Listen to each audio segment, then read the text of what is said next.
بسم اللہ الرحمن الرحیم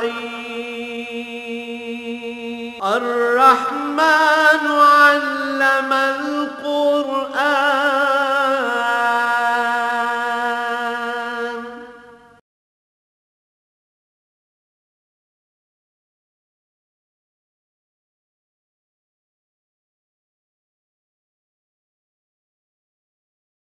الحمد للہ رب العالمین والصلاة والسلام علی حبیبہ محمد وآلہ وصحبہ اجمعین۔ اعوذ باللہ من الشیطان الرجیم، بسم اللہ الرحمن الرحیم۔ ومن اظلم ممن افترى علی اللہ کذبا او کذب بآیاتہ اولئک ینالهم نصیبهم من الکتاب حتی اذا جاءتهم رسلنا یتوفونهم قالوا اینما کنتم تدعون من دون اللہ قالوا ضلوا عنا وشهدوا على انفسهم انهم كانوا كافرين۔ اللهم سبحانك لا علم لنا الا ما علمتنا انك انت العليم الحكيم۔ مولاي صل وسلم دائما ابدا على حبيبك خير الخلق كلهم۔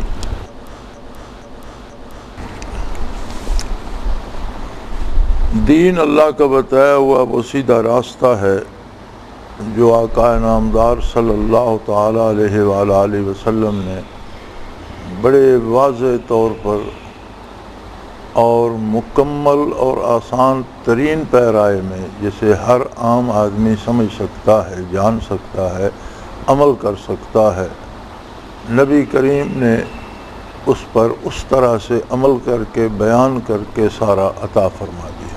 اب اگر کوئی اپنے نظریے یا کردار میں حضور نبی کریم صلی اللہ تعالیٰ علیہ وآلہ وسلم کی پیروی چھوڑ کر آپ کے بتائے ہوئے راستے سے ہٹ کر کام کرتا ہے اور اسے ثواب اور دین بھی سمجھتا ہے تو یہ اتنا بڑا جرم ہے کہ گویا وہ اللہ کریم پر الزام لگا رہا ہے، اللہ کے حبیب صلی اللہ علیہ وسلم پر الزام لگا رہا ہے۔ جو بات اللہ نے دین نہیں فرمائی اسے دین کہنا اللہ پر بہتان ہے، اور فرمایا فمن اظلم، اس سے بڑا ظلم کیا ہوگا، اس سے بڑی زیادتی کیا ہوگی، ممن افترى علی اللہ کذبا او کذب بآیاتہ۔ دونوں جرم ایک جیسے ہیں کہ اس کی آیات کا انکار کر دے یا اللہ پر جھوٹ بولے، اپنی طرف سے ایک رسم ایجاد کر کے اسے دین کا نام دے دے۔ اولئک ینالهم نصیبهم من الکتاب، ایسے لوگوں کی روزی بند نہیں کر دی جاتی، کھانا پینا روک نہیں لیا جاتا۔ کوئی اس غلط فہمی میں نہ رہے کہ میں یہ کر رہا ہوں تو پھر بھی مجھے رزق بھی مل رہا ہے، میرے پاس اولاد بھی ہے، میرا کاروبار بھی چل رہا ہے۔ فرمایا ان چیزوں کا تعلق اس سے نہیں ہے، دین کا تعلق اللہ کریم سے تعلق بنانے میں ہے، اللہ کریم سے اپنا رشتہ عبدیت قائم کرنے میں ہے، اللہ کریم کی محبت اور اطاعت کرنے سے ہے۔ دین کا تعلق روزی سے نہیں ہے کہ کوئی بہت دیندار ہوگا اسے زیادہ روزی ملے گی اور جس کا دین زیادہ نہیں ہوگا اسے روزی کم ملے گی۔ ہر ایک کو ینالهم نصیبهم من الکتاب، اس کا لکھا جو ہے وہ اسے ہر ایک کا رزق دنیا میں ملتا رہتا ہے۔ کتنے لوگ اللہ کی نظر میں بہت ہی ناپسندیدہ ہوتے ہیں، فرعون اور شداد اور نمرود جیسے لوگ جو اپنی خدائی کے دعوے دار تھے، وہ دنیا پہ سلطنتیں اور حکومتیں کرتے رہے، تو ان کی سلطنت یا ان کی صدیوں کی حکومت فرعون کے خاندان میں کم و بیش 300-400 سال حکومت رہی اور ہر فرعون خدائی کا دعوے دار رہا، تو کیا یہ اللہ کی رضا تھی؟ اللہ خوش تھا ان پر؟ نہیں۔ دنیا کا رزق، دنیا کی صحت، دنیا کی بیماری، اقتدار و اختیار یہ مقدر ہو چکا، تقسیم ہو چکا۔ اللہ کریم کسی کی روزی بند نہیں فرماتے۔ کوئی اس غلط فہمی میں نہ رہے کہ گناہ کر کے بھی مجھے روزی مل رہی ہے تو شاید یہ اللہ کو پسند ہے، ایسا نہیں ہے، بلکہ فیصلہ اس وقت ہو جاتا ہے حتی اذا جاءتهم رسلنا، جب ہمارے فرشتے روح قبض کرنے کے لیے اس کے پاس پہنچتے ہیں اس وقت بات کی سمجھ آ جاتی ہے۔ قالوا اینما کنتم تدعون من دون اللہ، تو وہ فرشتے اس سے بات کرتے ہیں۔ کافر ہے، غیر مسلم ہے، بدکار ہے، بے دین ہے، خدائی کا دعوے دار ہے، لیکن مرنے سے پہلے فرشتے دیکھ رہا ہے، فرشتوں کی بات سن رہا ہے، وہ اس سے بات کر رہے ہیں، پوچھ رہے ہیں، اس سے کہتے ہیں اینما کنتم تدعون من دون اللہ، جنہیں اللہ کو چھوڑ کر تم نے اپنا معبود بنا رکھا تھا، وہ کہاں ہے آج؟ اب تمہیں سب سے زیادہ ضرورت ہے ان کی مدد کی اور ان کے تعاون کی، تو جن کی پوجا کرتے رہے اور اللہ کو چھوڑ دیا تھا وہ کہاں ہیں؟ قالوا دلوا عنا، تو مرنے والا کہتا ہے کہ آج تو وہ مجھ سے گم ہو گئے، آج تو وہ نہیں نظر آتے، آج تو وہ گئے، غائب ہو گئے۔ اللہ کریم فرماتے ہیں کہ یہ بات کہہ کر وہ اقبال جرم بھی کر لیتا ہے، شہدوا علی انفسہم انہم کانوا کافرین، اس کا یہ کہنا کہ میں جن کو پوجتا تھا وہ آج مجھ سے غائب ہو گئے، یہ اس کا اقبال جرم بن جاتا ہے کہ واقعی وہ غیر اللہ کو پوجتا تھا، تو اپنے آپ پہ، اپنے کفر پہ، اپنے شرک پہ خود گواہی دے دیتا ہے، اقبال جرم کر لیتا ہے۔ میں یہ عرض کرنا چاہتا تھا کہ عند الموت تو مشاہدہ بدترین کافر کو بھی ہو جاتا ہے، اور اس کے بعد توبہ قبول نہیں ہوتی، چونکہ ایمان بالغیب مقصود ہے۔ فرشتوں کو دیکھ کر، جہنم کو دیکھ کر، جنت کو دیکھ کر، آخرت کے عذاب و ثواب کو دیکھ کر کون نہیں مانے گا؟ تو سب مان جائیں گے، اور وہ کیا مانا جس نے سب کچھ دیکھ کے مانا؟ ماننا تو مقصود ہے یؤمنون بالغیب، کہ یہ ساری حقیقتیں ان کے علم سے باہر ہیں، ان کے لیے غیب ہیں، لیکن وہ نبی کریم صلی اللہ علیہ وآلہ وسلم کے بتانے سے مانتے ہیں۔ مومن اور کافر میں یہ فرق ہے کہ پہلی بات تو یہ ہے کہ ایمان کا تقاضا یہ ہے کہ جو حضور نے فرما دیا اس پر یقین محکم ہو، اور اس کے خلاف کوئی چیز نظر بھی آئے تو یقین یہ ہو کہ میری نظر دھوکہ کھا رہی ہے، سچ وہ ہے جو حضور نے بتایا۔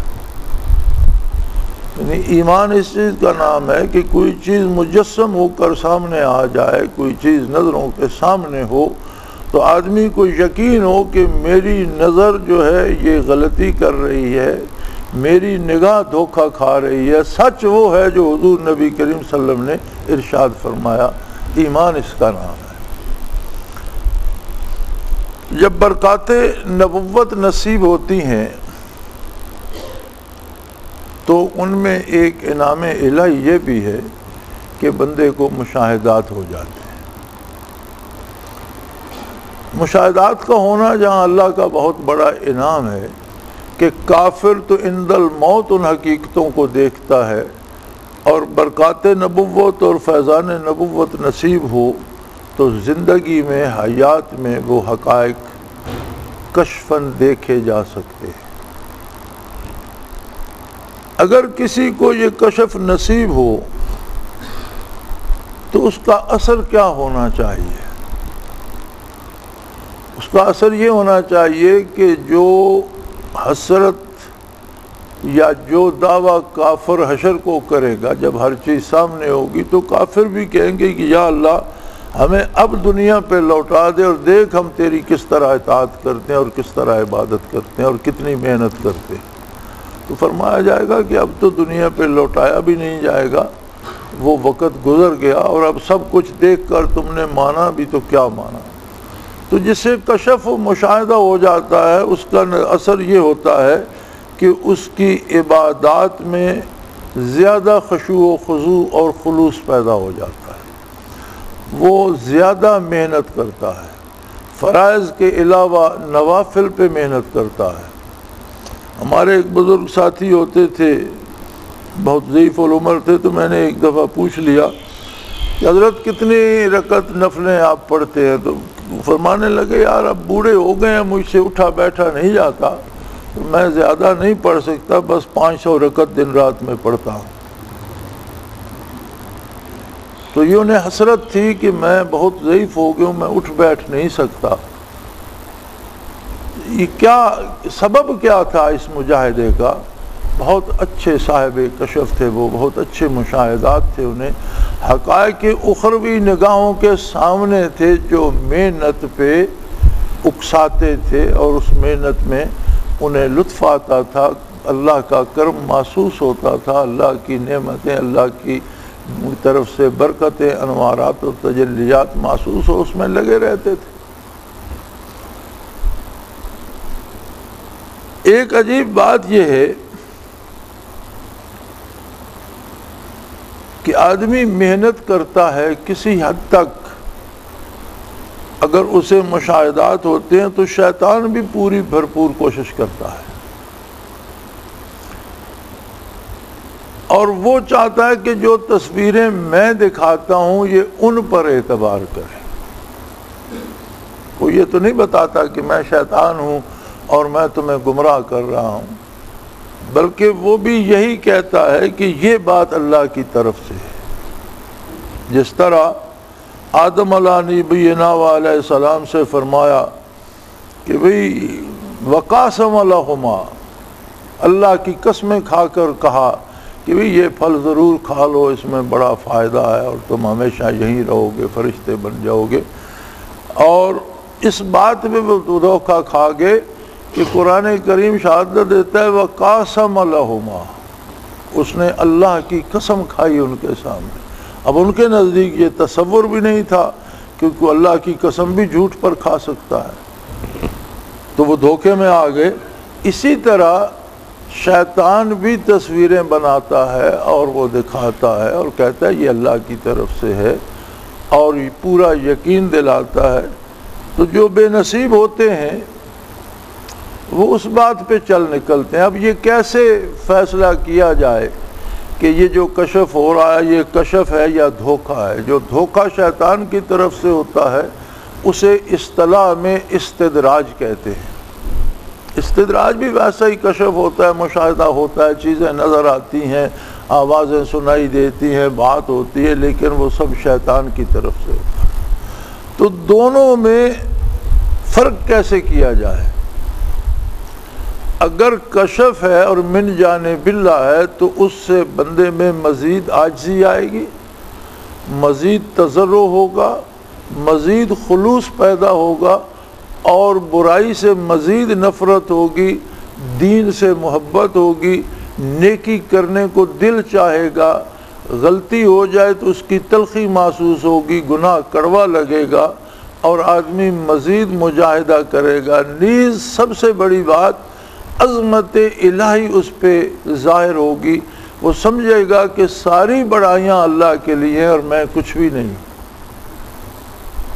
یہ اسے یقین ہو جائے گا کہ میں کوئی چیز نہیں ہوں، ساری بڑائیاں اللہ کے لیے۔ لیکن اگر استدراج ہوگا تو استدراج سے یہ ہوگا کہ اسے اپنی بڑائی کا احساس ہونے لگے گا کہ میں بہت بڑی چیز ہوں، میں بہت بڑا بزرگ ہو گیا ہوں، اب لوگوں کو میرے ہاتھ پاؤں چومنے چاہیے، لوگوں کو میرے پیچھے چلنا چاہیے۔ پھر بجائے اس کے کہ وہ آخرت کی یا عمل کی یا دین کی پیروی کی بات کرے، وہ پھر اس راستے پہ چل نکلے گا کہ تمہارے لیے اللہ کا یہ حکم ہے کہ تم یہ کاروبار نہ کرو، وہ کرو،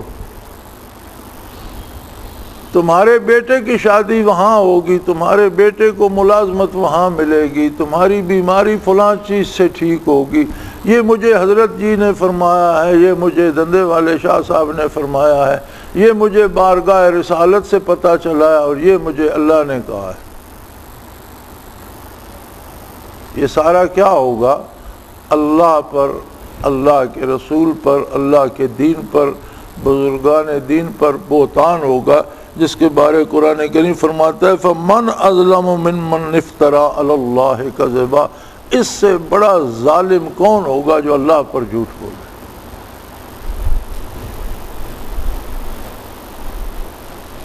شاید آپ کو بھی یہ خیال ہو کہ اجتماع میں انہوں نے ایک نئی بحث چھیڑ دی۔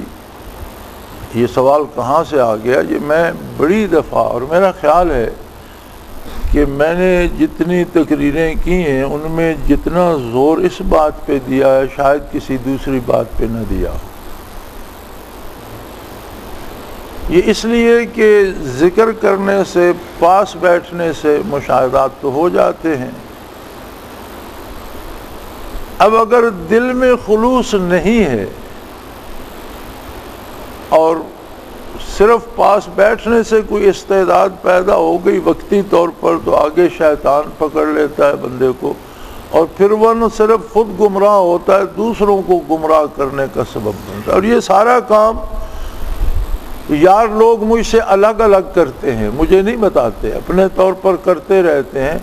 جب ایک دوسرے کے پیسے کھا جاتے ہیں، کشف مشاہدے بتاتے بتاتے پھر 10 صفحوں کا خط مجھے لکھتے ہیں، یہ اس نے مجھے کشف کر کے بتایا تھا کہ دندے والے شاہ صاحب نے کہا یہ کاروبار نہ کرو، وہ کرو، اور اس میں پیسے لگائے اور وہ لے کر یہ کھا گیا، میرا گھر اس نے لے لیا، میرا سامان یہ لے گیا، پھر وہ 10 12 صفحے کا خط مجھے آتا ہے۔ مجھے خط لکھنے کی کیا ضرورت ہے؟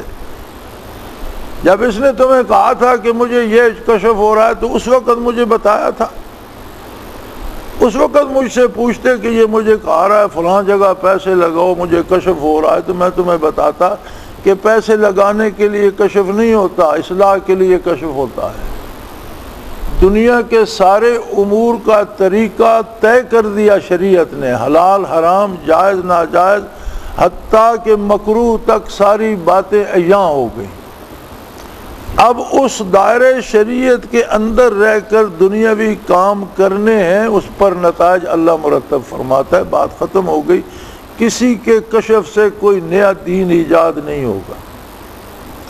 اور یہ تو دین ہے کہ کسی کو کہا جائے کہ یہ کام نہ کرو، تمہارے لیے اللہ کا یہ حکم ہے، وہ کام کرو، یہ تو دین ہے۔ اور یہ کتنا بڑا جھوٹ اور بہتان ہے اللہ پر بھی۔ اور یہ سارا کاروبار بیشتر وہ لوگ کرتے ہیں جنہیں سرے سے کشف ہوتا ہی نہیں، جنہوں صرف سنا ہوا ہے کہ کشف بھی کوئی چیز ہے۔ اب جس ساتھی کے بارے یہ سارا خط تھا، مجھے پتا ہے کہ اسے اپنے گھر سے بھی اپنے گھر کی باتوں کی خبر نہیں ہوتی۔ مجھے یہ بھی پتا ہے کہ وہ کچھ اور کرتا ہے، اس کی بیوی کچھ اور کرتی ہے، اور اسے بیوی کے کرتوتوں کا بھی پتہ نہیں ہوتا۔ دوسروں کے کشف بڑے بتاتے ہیں۔ جس بندے کو اپنے گھر کے حالات کا بھی پتہ نہیں ہوتا کہ میں کیا کر رہا ہوں اور میری بیوی کیا کر رہی ہے، وہ دوسروں کے کاروبار کے کشف کہاں سے سیکھ لیتا ہے؟ اور یہ سن کر ماننے والے بھی مسلمان نہیں لگتے مجھے، جو اللہ کے حکم کے مقابلے میں، اللہ کے رسول صلی اللہ علیہ وسلم کے حکم کے مقابلے میں، شریعت کے مقابلے میں کسی دوسرے کی بات سن کر اسے حتمی جان لیتے ہیں، ان کا اسلام سے کیا تعلق ہے؟ اسلام تو ارشادات نبوی کا نام ہے، اسلام تو اعمال نبوی کا نام ہے، اخلاق نبوی کا نام ہے۔ جو حضور نے سکھا دیا وہ اسلام ہے۔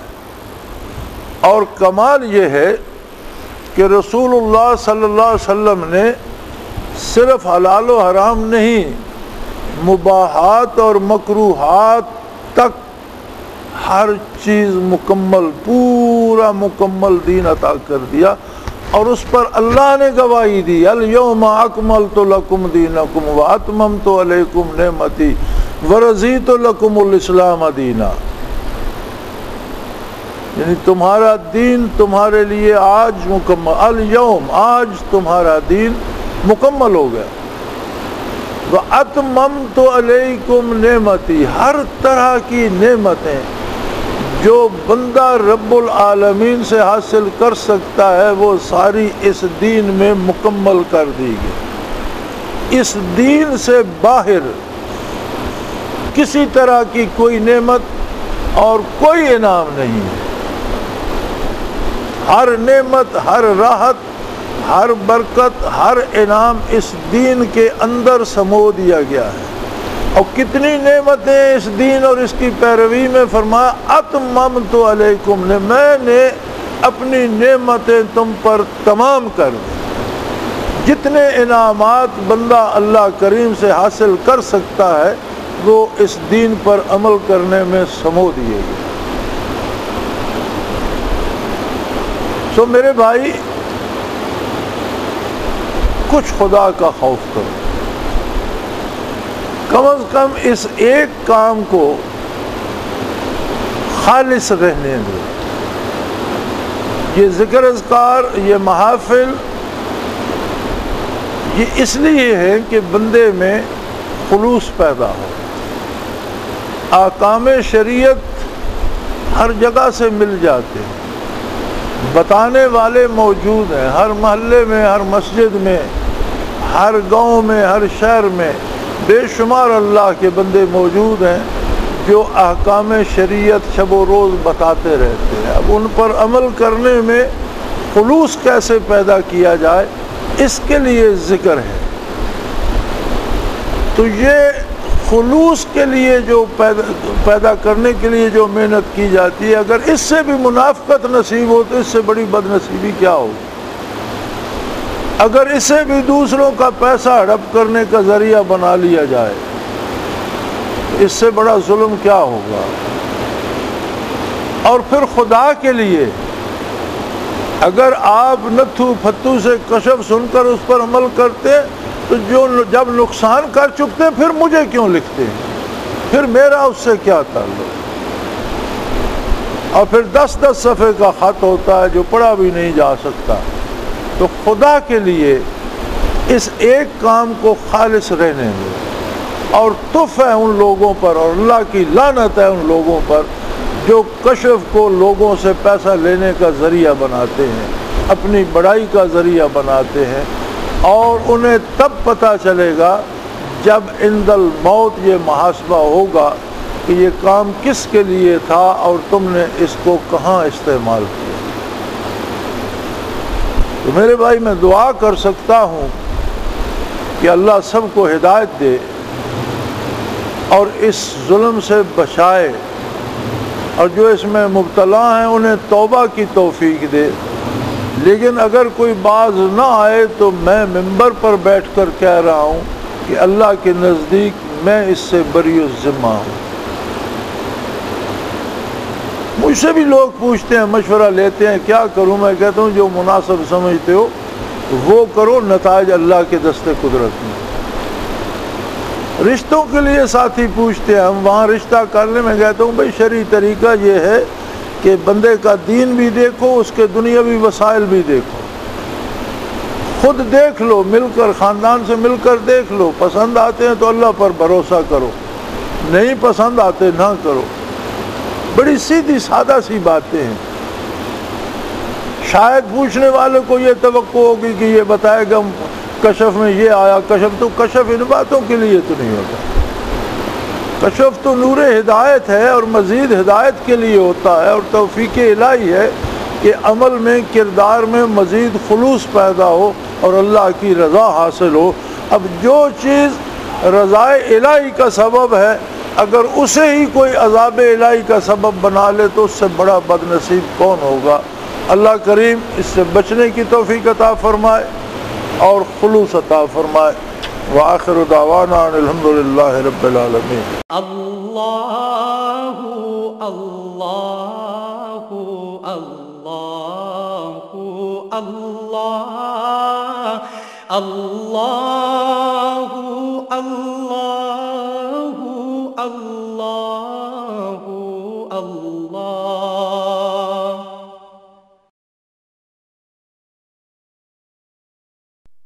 حضرت امیر محمد اکرم آوان مد ظلہ العالی دارالعرفان منارہ ضلع چکوال میں سالہ سال سے قرآن و حدیث کے اوپر خطابات کر رہے ہیں اور سلسلہ نقشبندیہ اویسیہ کے مطابق لوگوں کو ذکر الہی کی تربیت دے رہے ہیں۔